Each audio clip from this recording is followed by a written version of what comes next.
Nanawagan naman ang liderato ng Senado sa mga kapwa-senador na iwasan magkomento sa issue ng impeachment complaint laban kay VP Sara.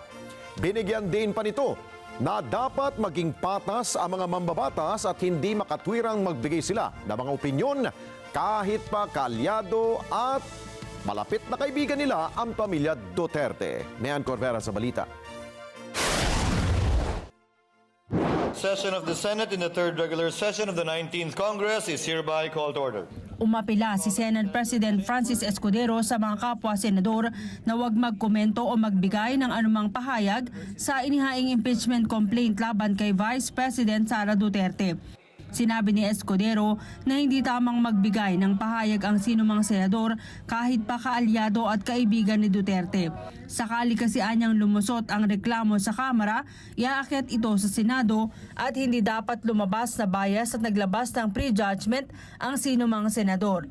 Malaki anya ang nakaatang na responsibilidad sa balikat ng mga mambabatas dahil sila ang mag-iimbestiga sa mga aligasyon laban dito, kaya dapat mapanatili ang fairness at justice at paggalang sa Senado bilang isang institusyon. Kailangan din anyang magpakita ng impartiality at objectivity ang sinumang senador. Sa kabila nito ay ginit ni Escudero na hindi dapat maapektuhan ng impeachment ang kanilang mandato sa paggawa ng mga panukalang batas na higit na kailangan ng mamamayan. Naniniwala naman si Senator Francis Tolentino na unethical para sa mga senador kung maglalabas ng komento tungkol sa impeachment.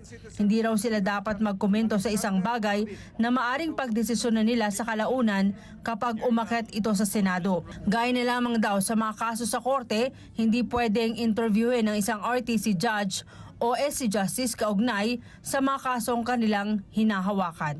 Bilang chairman ng Senate Committee on Rules, hindi dapat mag-comment ang miyembro ng Senado. Kasi kung sakaling makarating po ito sa Senado, kami ang impeachment judge. So we should not comment on something that we will decide.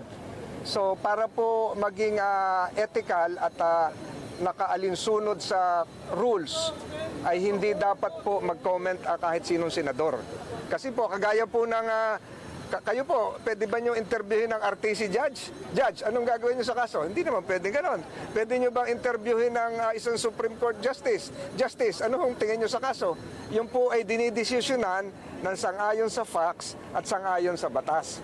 Kasama na rin doon yung form and substance. So, unethical for us to comment on this. Yun yung aking pananaw bilang chairman ng Committee on Rules. Nean Corvera para sa Mata ng Agila, matatag, matapang, matapa.